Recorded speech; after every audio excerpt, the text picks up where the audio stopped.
Bonsoir et bienvenue dans ce nouveau numéro de Décodons l'écho. En Nouvelle-Calédonie, les plus riches ont un niveau de vie presque 8 fois supérieur au niveau de vie des plus modestes. Pourquoi ces fortes inégalités persistent? On en parle ce soir dans Décodons l'écho. Et pour cela, je suis accompagnée de Laïsa Roy. Bonsoir. Bonsoir Blandine. Alors Laïsa, tu es enseignante-chercheur en sciences économiques à l'UNC sur le campus de Bako. L'Université de la Nouvelle-Calédonie est partenaire de cette émission. Alors Laïsa, les inégalités chez nous sont-elles plus fortes qu'ailleurs? Oui, les inégalités en Calédonie sont plus fortes qu'en France, en Polynésie, dans la plupart des départements d'outre-mer, aux États-Unis, en Australie ou en Nouvelle-Zélande. Alors on va décoder cela ensemble et pour illustrer cela également, on vous proposera de partager le quotidien de Catherine qui travaille à temps partiel avec 3 enfants à charge. On verra que nourrir la famille est un sacré casse-tête. Oui, on verra aussi qu'en Nouvelle-Calédonie, les inégalités économiques se recoupent avec des inégalités ethniques, en particulier pour ce qui concerne l'accès au diplôme. Et pour décoder les liens entre inégalité économique et inégalité d'accès au diplôme, on va s'appuyer à la fois sur les statistiques de l'ISEE, l'Institut de la statistique et des études économiques, et sur des travaux de recherche du LARGE, le laboratoire de recherche juridique et économique de l'UNC. Et puis on suivra aussi Jean-Christophe Ponga qui a grandi dans la tribu de Méchin à Kawa. Il a déjoué toutes les statistiques pour devenir ingénieur géologue, un parcours inspirant que vous pourrez découvrir tout à l'heure. Et puis bien sûr on se posera la question des solutions pour réduire les inégalités économiques, car il y en a. Voilà le programme. Décodons l'écho, les inégalités socio-économiques persistent, c'est tout de suite.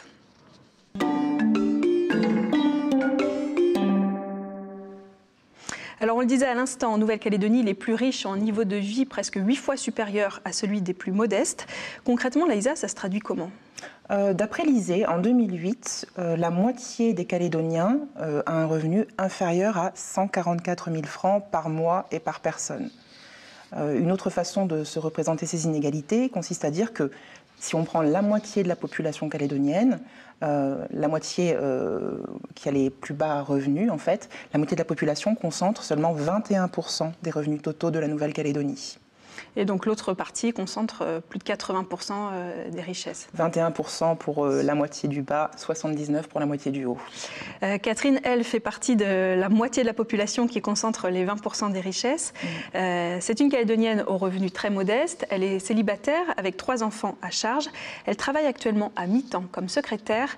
Mathieu Le Berbier l'a suivie dans son quotidien. Il faudrait regarder, je te dis, à part juridiquement, savoir si on peut attaquer le contrat. Sachant qu'il y a le Covid, mais je te dis juridiquement... Non, il dit qu'il ne comprend pas pourquoi il continue de payer si elle n'est pas en cours. Il ne comprend pas que sa fille, elle a quand même des cours. Mais c'est ce que je lui ai expliqué. J'ai récemment trouvé un petit boulot à mi-temps avec un petit salaire de 80 000 francs. Ça m'aide quand même beaucoup parce qu'on va dire que c'est mieux que rien. Ensuite, ma situation actuelle sur beaucoup de choses, c'est que c'est pas facile en fait de joindre les deux bouts. Mais on fait du mieux qu'on peut. Oui, c'est maman. Regarde, si ton frère il veut manger, il doit rester des petits sachets de soupe juste pour, voilà, en attendant. Sinon, il y avait la douzaine d'œufs ce matin, j'ai vu. Mais c'était dans mes moyens, du coup, j'avais économisé, puis j'ai acheté. Et puis là, elle a un souci de moteur. Voilà. Parce que c'était cher les pièces, puis comme j'étais en galère, voilà. Et puis voilà. Puis ben dis donc. Ils finissent à quelle heure les... Ben, ils n'ont pas fini encore. Bon, ben c'est bon. Ben, comme ça, on y va après. J'ai besoin de café. Pour charge de lait, c'est bon. Je vais prendre la soupe des fois pour le soir pour mon fils quand parce que des fois, je suis fatiguée de faire la cuisine ou sinon, j'ai rien. Je prends la soupe. Ça dépanne bien.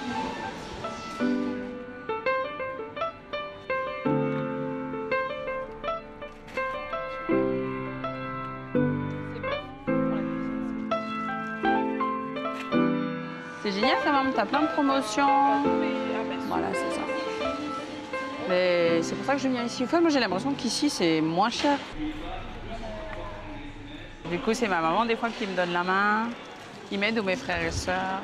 Sinon, voilà, des amis comme Kiki, là, qui savent que c'est pas facile aussi tout le temps. En fait, on fait avec ce qu'on a, dans tout. Normalement, ça doit faire 5 000 et quelques. Je pense que c'est bien compté. Oh, si ça fait moins, tant mieux. Donc du coup, mes enfants, ils sont pas compliqués. Donc ils ont un bon petit déj le matin, je fais le nécessaire. Et je choisis aussi les magasins où je vais. Là où je vais vraiment pas réussir, où je suis vraiment l'incapacité de pouvoir subvenir aux besoins de mes enfants, eh ben, je vais voir le CCAS qui me fait des bons alimentaires et qui me donne aussi une partie pour m'aider à payer mon courant. Il y a quelqu'un? 1000? Christian? Vous faites quoi? Et depuis là, eh ben, j'ai décidé d'installer le compteur EEC. Pareil aussi parce que ça fait partie des factures qu'il faut vite régler, sinon on n'a pas de courant, on n'a pas d'eau. Donc tout ça, ce sont des priorités que je mets en avant. Ben, en fait, c'est la carte. Donc du coup, je vais envoyer le code là, comme une carte liberté. Et ce code-là, ben, je vais le rentrer en fait à l'intérieur et du coup, il va me recharger en fait mon électricité. Là, par exemple, j'ai 13 kW. Je sais que 13 kW, je vais tenir 2-3 jours jusqu'à que ça tout coupe. Alors du coup, là, bah maintenant, il m'a dit 141 kW. Christian, descend. Donc ça, 141 plus les 13 qui me restaient, ça fait 154. Du coup, voilà, ça fait ça. Là, j'ai de quoi tenir pendant un mois. Si j'ai une bonne consommation. Vous n'avez pas mangé à midi? Je mets où le pain, Christian? Vous voulez pas manger? Maman, elle fait à manger? Ça va? Non, merci. T'es sûre? Honnêtement, j'ai eu mon appartement, c'est grâce à ma maman. Elle m'a aidée en fait à avoir l'appartement parce que j'ai toujours des contrats d'1 an, parce que je travaille beaucoup dans la fonction publique. Franchement, c'est un logement à nous où mes filles, on va dire, elles peuvent avoir une chambre. Ça déjà, c'est vraiment le petit luxe. Quand on est rentré dans l'appartement la première fois avec mes enfants, bah, ça m'avait fait... Enfin, j'avais presque les larmes aux yeux parce que quand je les voyais, elles étaient toutes contentes.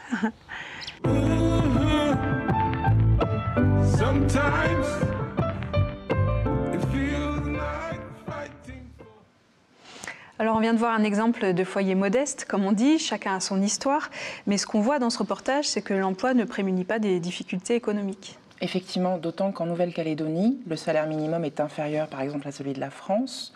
Il représente seulement 78,5% du salaire minimum français. Et dans le même temps, le niveau des prix en Nouvelle-Calédonie est plus élevé qu'en France, de 34%. Donc ça veut dire qu'en quelque sorte, une double peine. Le pouvoir d'achat des Calédoniens qui touchent le salaire minimum, c'est seulement 60% du pouvoir d'achat des Français qui touchent également le salaire minimum. Donc les travailleurs qui ont un salaire minimum, en fait, sont particulièrement fragilisés donc par un faible niveau de salaire et un niveau de prix élevé.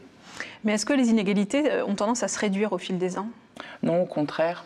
En fait, la dernière étude de l'ISEE qui porte sur les salaires entre 2013 et 2019 nous indique que le pouvoir d'achat des personnes qui touchent un bas salaire a diminué de 2013 à 2019. Donc c'est plutôt inquiétant. Et le pouvoir d'achat des salaires normaux ou moyens, lui, a augmenté dans le temps. Dans le même temps, oui, le pouvoir d'achat de tous les autres salariés a augmenté. Alors pas énormément non plus, mais quand même, il a progressé pour tout le monde, sauf pour les bas salaires. Donc ça veut dire un creusement des inégalités. Alors nous ne sommes pas le seul territoire à connaître un tel niveau d'inégalité. C'est même une spécificité des territoires d'outre-mer. Oui. Alors, depuis tout à l'heure, tu cites ce chiffre. En Nouvelle-Calédonie, le revenu des plus riches représente 8 fois le revenu des plus pauvres. Donc ça s'appelle le rapport interdécile. En fait, ce qu'on regarde, c'est le revenu des 10% les plus aisés comparé au revenu des 10% les plus modestes. Donc en Nouvelle-Calédonie, le ratio il est de 7,9. Le seul département d'outre-mer qui fait pire que nous, c'est la Guyane, avec un ratio de 10,7. Donc les 10% les plus riches touchent 10 fois plus que les 10% les plus pauvres. Et pour les autres départements d'outre-mer, le chiffre est inférieur. Par exemple, en Polynésie, les 10% les plus riches touchent 6 fois plus que les 10% les plus pauvres. Et en France, ce rapport, il est de 3,6, donc à peu près la moitié du rapport pour la Nouvelle-Calédonie. Et pourquoi tous ces territoires d'outre-mer connaissent plus d'inégalités qu'en France, par exemple? A priori, c'est lié au marché de l'emploi. Moins il y a d'emplois dans un pays, et plus il va y avoir d'inégalités. Pour le dire d'une façon différente, lorsqu'on a du travail pour tout le monde, c'est beaucoup plus facile finalement de résoudre la question des inégalités. Et donc dans les départements et territoires d'outre-mer, il y a beaucoup d'inégalités. beaucoup d'inégalités parce qu'il y a beaucoup de chômage. Alors pourtant, chez nous, le taux de chômage se situe à peu près à 11%. En France, il est de 9%, donc c'est pas très différent finalement. Oui, c'est vrai, le taux de chômage en France et en Nouvelle-Calédonie est assez proche, tandis que les inégalités sont 2 fois plus importantes en Calédonie qu'en France. Et ça, c'est lié au fait qu'en Nouvelle-Calédonie, certes, il y a de l'emploi, mais plutôt de l'emploi qualifié, donc des emplois qui ne sont pas accessibles à tous les Calédoniens. Donc on reviendra là-dessus dans la deuxième partie de l'émission. Et si on continue notre balade à l'extérieur du pays et qu'on regarde cette fois du côté de l'étranger, comment se situe la Nouvelle-Calédonie par rapport à ces autres pays au niveau des inégalités? Au niveau des inégalités, encore une fois, la Nouvelle-Calédonie est bien placée, donc c'est plutôt un triste palmarès, mais la Nouvelle-Calédonie connaît davantage d'inégalités que la plupart des pays développés, en fait. Donc avec un ratio, on le disait depuis tout à l'heure, de 7,9, quasiment 8, contre, par exemple, 6,1 pour les États-Unis. Donc aux États-Unis, les 10% les plus riches touchent 6 fois plus que les 10% les plus pauvres. Alors que les États-Unis, c'est par exemple, c'est un cas typique de pays qui connaît de fortes inégalités. Sur les bancs de la fac, c'est ça qu'on nous apprend. C'est un exemple, les États-Unis, de pays avec des fortes inégalités. Eh bien, en Nouvelle-Calédonie, c'est pire. Et plus proche de nous, si on regarde ce qui se passe en Australie ou en Nouvelle-Zélande, c'est la même chose. On est en Australie à 4,5. Les 10% les plus riches touchent 4,5 fois ce que touchent les 10% les plus pauvres. Nouvelle-Zélande, c'est proche, 4,1. Et donc en Calédonie, 7,9. Quasiment le double des inégalités que connaissent l'Australie ou la Nouvelle-Zélande. Alors on vient de voir que les inégalités économiques chez nous sont plus importantes que dans la plupart des dom-toms. Elles sont aussi plus grandes qu'en Australie ou qu'en Nouvelle-Zélande, tu viens de le dire. Dans un instant, on va analyser ensemble comment ces inégalités se produisent et se reproduisent et parler aussi des politiques qui existent pour y remédier. Mais avant cela, je vous propose de faire une pause pour se tourner du côté de l'actualité. C'est la revue de presse.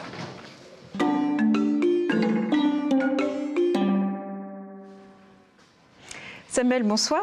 Bonsoir. Tu es toi aussi enseignant-chercheur en sciences économiques à l'UNC et tu vas partager avec nous les 3 informations économiques qui ont retenu ton attention ces dernières semaines, à commencer par les élections américaines qui dopent le cours du nickel. Le prix du nickel a grimpé de près de 4% après l'élection de Joe Biden, le nouveau président américain. Alors Samuel Gorouna, quel est le rapport entre l'élection américaine et le prix du nickel ? C'est vrai que le nickel fait partie des seuls secteurs en Calédonie, y compris avec le tourisme, ou qui sont ouverts sur le monde, et donc ce qui peut se passer sur le monde a un impact direct. Et donc particulièrement pour le nickel et les autres matières premières, tout le monde a beaucoup suivi les élections américaines.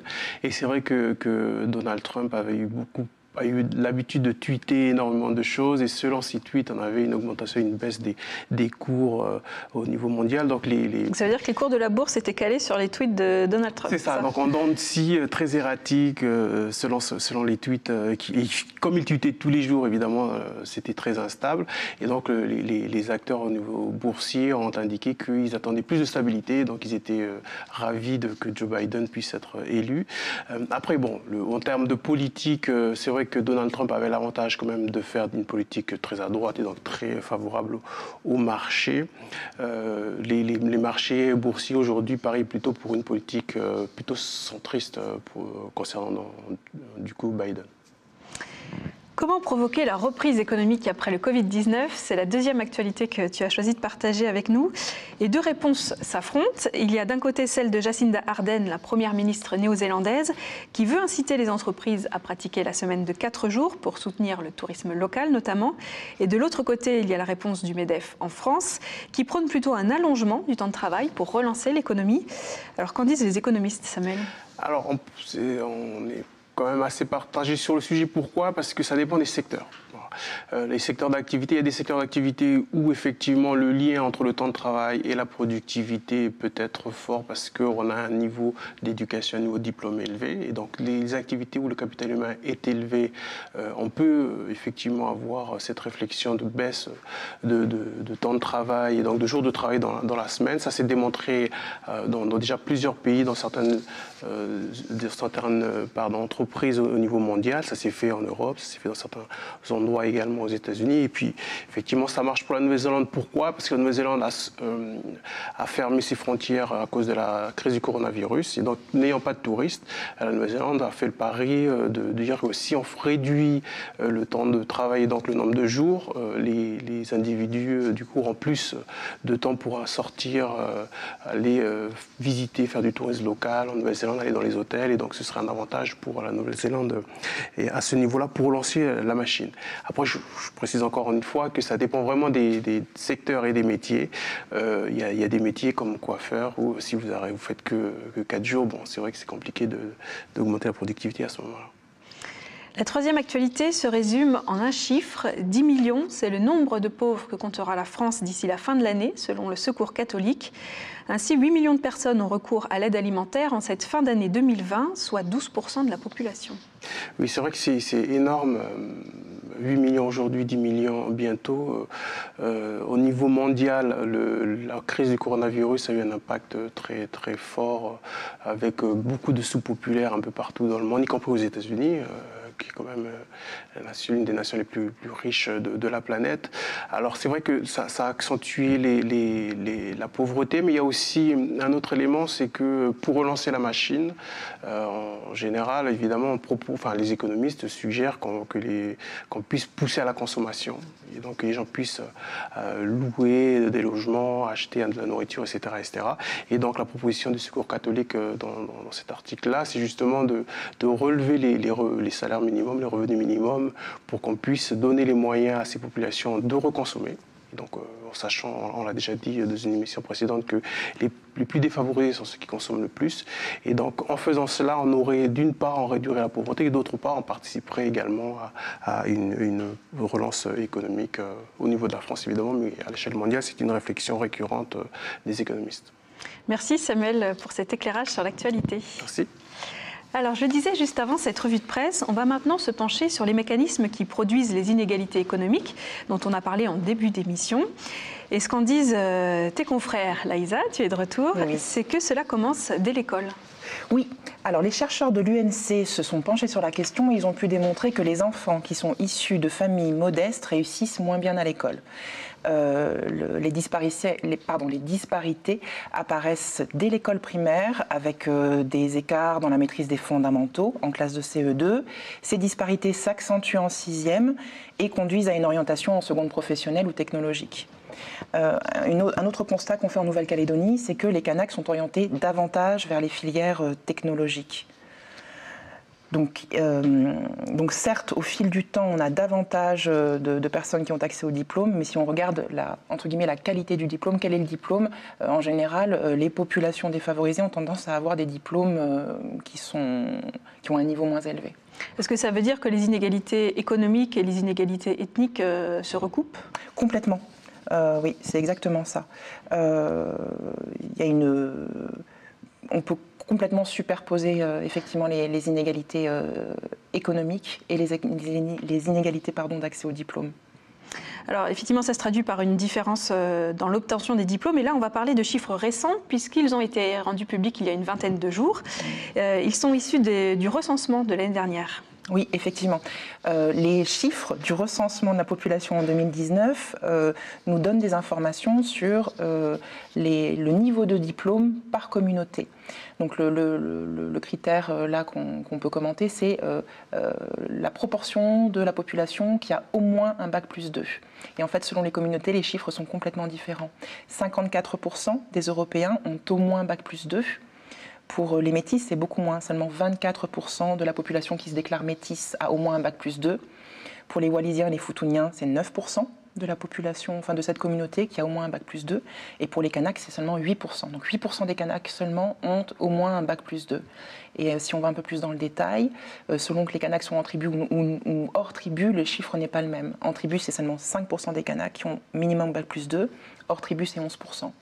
Et donc ces chiffres sont issus du recensement en 2019, mais est-ce qu'on voit une évolution positive si on regarde tous les recensements Oui, si on se concentre seulement par exemple sur la différence entre Kanak et non-Kanak, ce qu'on avait observé depuis le recensement de 1989 jusqu'au recensement de 2009, c'était que les écarts se réduisaient entre les Kanak et les non-Kanak sur la question de l'accès au diplôme.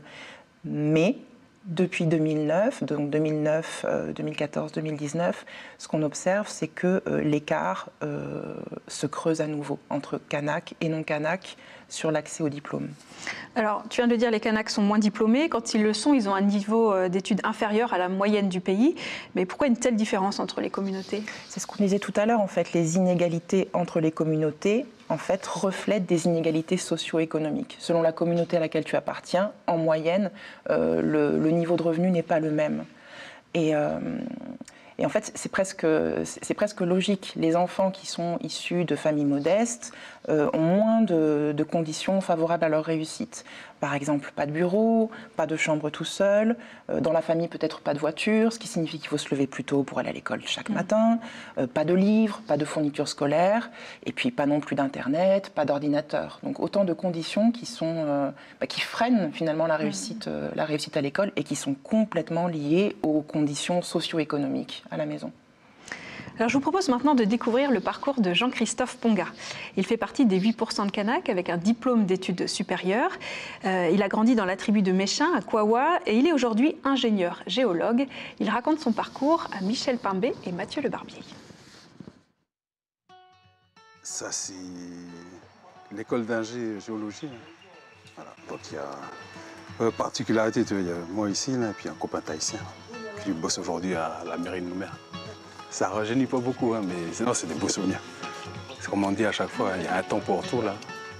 Un temps pour s'amuser, un temps pour faire l'école. J'avais pris ça là, c'était des cartes postales d'un voyage de fin d'études à Madagascar. Voilà. J'ai jamais écrit de carte postale pour les copains et tout, mais voilà, ça me permet de... C'est histoire de garder une trace un peu de ces voyages de fin d'études. Moi, j'avais un rêve de gamin, là, c'était d'être pilote d'avion. Après, j'ai vu que c'était un peu compliqué par rapport... ma maman m'avait dit, attends, c'est 8000 balles l'heure de cours. Hein. Et elle m'avait dit, peut-être il faut que tu trouves un métier qui te permettra un jour de te payer tes heures de pilotage si tu veux faire ça plus tard. Quoi. Mais voilà, il faut que tu te débrouilles par toi-même. Hein. Mais je pensais pas devenir ingénieur un jour. Hein. Ben voilà, c'est là que je partageais ma chambre avec les deux frères. Hein. C'est le petit, je compte un coup vite fait là, un 4 par 4 là. Donc voilà, après quand j'ai fait mes études là, quand j'étais dans les chambres universitaires, c'était pas trop difficile. C'est déjà vécu quand tu partages ça avec les frangins et puis t'as le petit espace. Le plus important c'est d'avoir un toit au-dessus de sa tête et puis de pouvoir travailler dans des conditions, dans des bonnes conditions. Et ben voilà, le lieu pour faire les devoirs, là, c'était ici au salon et tout. Il y avait une table ronde à l'époque. Et puis, comme je disais avec mes enfants, c'est pareil, on avait ce schéma-là avec nos parents aussi. C'est que le week-end, quand on arrivait, il fallait faire ses devoirs avant d'aller au champ ou avant d'aller faire du sport et tout. Mais c'était ici, cette salle. 2 semaines avant la rentrée, on commençait à travailler, faire les dictées. On se corrigeait entre nous, et puis voilà, ça préparait un peu pour rentrer dans le cadre scolaire. On n'arrivait pas comme ça le premier jour de la rentrée sans être prêt. Mais voilà, ça c'est l'éducation à la maison, l'accompagnement par notre maman qui a porté en fait pour que ce soit mécanique et qu'on se prépare toujours anticipé. Alors, mon père, lui, il était instituteur à la FEL. Et ma mère, elle avait commencé en tant que surveillante à l'internat à Nidivin. Après, voilà, elle a consacré sa vie, sa vie en étant mère au foyer, en nous élevant, nous, les 7 enfants de la maison. Tous les grands-pères, ils nous ont dit pour pouvoir grandir et tout, bien grandir, il fallait aller à l'école. Quelque part, être libre de ses choix plus tard. Donc, donner son maximum. Et essayer d'aller le plus loin possible. De fil en aiguille, comme ça, j'ai fini par faire le bac plus 5 en géologie. Et voilà, j'étais parti en France en me disant je pars pour un DUT génie biologique option environnement. J'avais vu ça, j'avais appris à porter le costard à cravate avec eux, là, avec les copains. Là. Et voilà. Ça me rappelle toujours les vieux ici avant, là, toujours en costard à cravate. Là. Et bon, on a essayé de reprendre un peu la suite, quoi. Au sortir de ça, je m'étais dit, j'ai envie de m'occuper de toutes les décharges publiques là, en province Nord. Ça reste toujours un projet dans ma tête. Là. Et pour pouvoir s'occuper des décharges, il fallait connaître le terrain, les sols et tout. Et du coup, je suis parti de ça en disant qu'il faut que je fasse une école de géologie. Et voilà, tout ça, ça s'est bien passé après, toujours avec cette envie de bien faire. Et à chaque fois, je passais avec 10, 11 de moyenne. Là. Et pour vraiment arriver un jour à me comprendre que il faut bosser, toujours donner le maximum, quoi. Et c'est là que c'est ce que les profs finalement voyaient tous les jours, hein, c'est que je n'étais pas un super bon élève, mais par contre j'étais capable de montrer que j'en voulais tous les jours.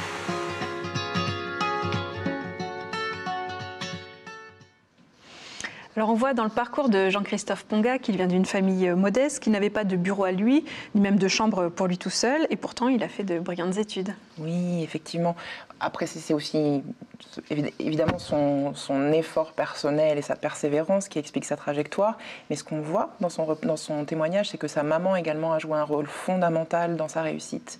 Et ça fait écho à des travaux de recherche qui avaient été faits par Samuel Gorouna il y a quelques années déjà, dans le cadre de sa thèse, et qui montraient que la catégorie socio-professionnelle de la maman joue un rôle clé dans la réussite des enfants, davantage que la catégorie socio-professionnelle du papa.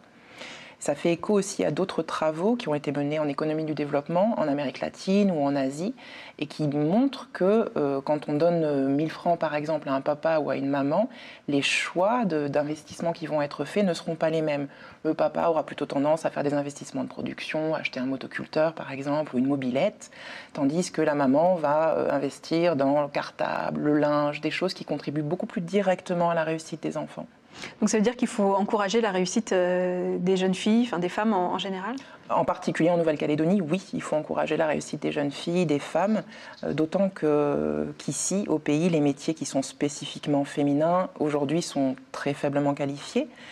Une femme active sur 6 en Nouvelle-Calédonie est femme de ménage, qui est un métier tout à fait honorable. Mais l'idée, c'est que plus en fait, on va encourager la réussite des mamans, et plus en fait, cela va avoir des effets bénéfiques sur la réussite de leurs enfants ensuite, et des nièces, et des cousines, etc. Alors pour prendre un peu de recul, je vous propose maintenant de nous tourner du côté de l'Australie et de la Nouvelle-Zélande pour voir comment nos voisins tentent, eux, de combler leurs inégalités. Pour cela, Samuel Gorouna est de retour. On commence par l'Australie, Samuel. Oui. Est-ce que la politique australienne de rééquilibrage portait ses fruits ? Alors, pas vraiment, parce que c'est vrai que l'Australie, comme la Nouvelle-Zélande, avait ce qu'on appelle les politiques de closing the gap, c'est réduire les écarts entre les aborigènes ou les maoris d'un côté et les non-aborigènes ou les non-maoris. Et pour l'Australie, le titre de l'article est assez évident. Donc si l'Australie et le Premier ministre disent que l'Australie sont honteuses, pourquoi ? C'est parce qu'ils avaient fixé des objectifs de réduction des écarts entre les espérances de vie, par exemple, l'illettrisme, etc., entre les aborigènes et les non-aborigènes. Et le résultat, au bout de décennies de politique publique, montre que les résultats ne sont pas du tout atteints. Et aujourd'hui, la réflexion du Premier ministre, c'est de dire que finalement, une politique publique qui vient d'en haut, du gouvernement vers du coup, des populations, c'est pas du tout une politique qui marche. En tout cas, c'est son constat aujourd'hui. Il faut arriver à des politiques publiques qui soient plus partagées d'abord au niveau local pour après être diffusées à l'échelle du pays. Alors, est-ce que la Nouvelle-Zélande et sa première ministre volontariste en matière de réduction des inégalités s'en sortent mieux ? Alors, il faut quand même distinguer la situation des Maoris de la situation des aborigènes. C'est vrai que la situation des Maoris est quand même moins catastrophique, j'allais dire, que celle des aborigènes. Par contre, il y a toujours des inégalités. Et ces inégalités, notamment en termes d'emploi, en termes de revenus par rapport aux non-Maoris, ce sont des choses qui persistent. Donc, l'article en question, effectivement, montre que les Maoris à l'échelle du pays ont des revenus bien moindres parce qu'ils ont des emplois qui sont moins qualifiés, du coup, parfois beaucoup aussi de temps partiel, etc. Donc il y a à peu près 2,6 milliards de dollars en moins pour les Maoris comparativement aux non-Maoris. Et si la tendance continue, ils auraient en 2040 plus de 4 milliards de dollars de différence. Et donc du coup, pour arriver à réduire ces écarts, c'est pareil, hein, ce qui est dit un peu depuis le début de l'émission, c'est arriver à réduire aussi les niveaux d'études, etc.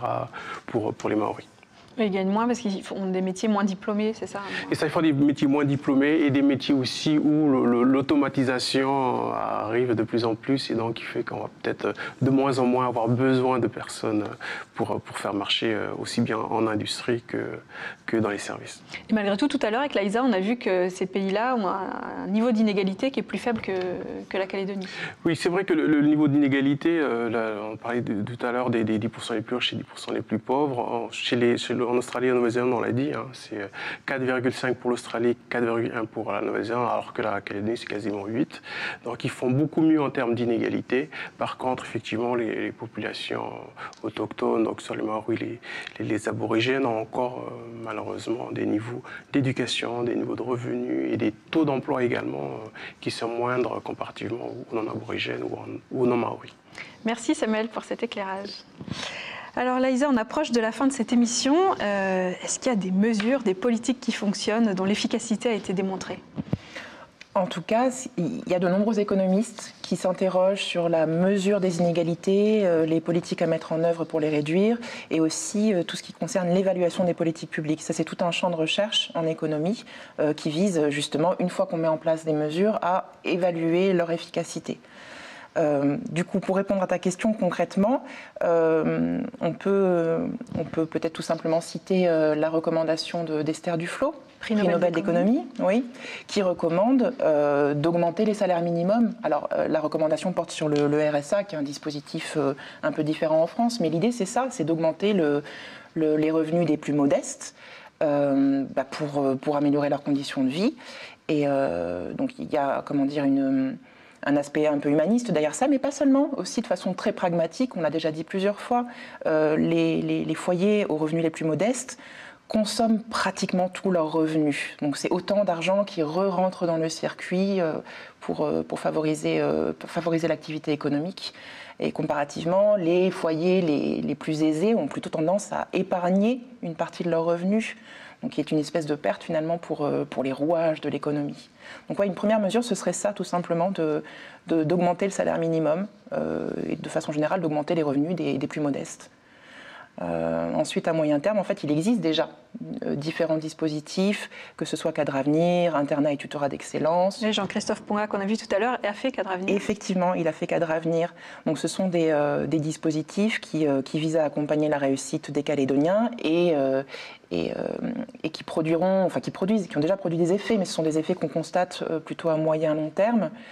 Ceci dit, il y a un effet aussi autre que la réussite individuelle, c'est le fait de servir d'ambassadeur, d'exemple. Tous ceux qui sont passés par Cadre Avenir, j'imagine, peuvent inspirer leurs fils, leurs filles, les neveux, les nièces, les cousins, les cousines. Et c'est important quand même d'avoir des exemples de personnes qui ont réussi. Ça peut être une source d'inspiration.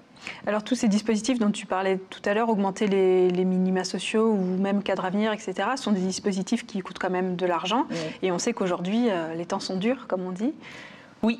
Mais je crois que c'est important de bien voir qu'en fait, en matière d'éducation, il n'y a pas de dépenses, il n'y a que des investissements en éducation. Et ça, c'est une nuance qui est très importante, d'autant que c'est reconnu à l'échelle internationale. Qu'est-ce qui fait qu'un pays s'en sort bien à long terme? On mesure ça généralement par la croissance. Qu'est-ce qui fait qu'un pays, à long terme, arrive à avoir une croissance élevée et plutôt stable? Il y a 3 facteurs. Le premier, c'est la qualité des institutions. Le deuxième, c'est l'ouverture sur l'extérieur. Et le troisième, c'est la réduction des inégalités. Donc toutes les politiques publiques qui peuvent contribuer à réduire les inégalités, en fait, sont des investissements sur l'avenir, permettront à long terme d'avoir une croissance plus stable, plus robuste. Merci Laïsa pour ces explications. Ce sera le dernier mot. C'est la fin de cette émission. Vous pourrez prochainement la revoir sur notre site internet caledonia.nc. Bonne soirée.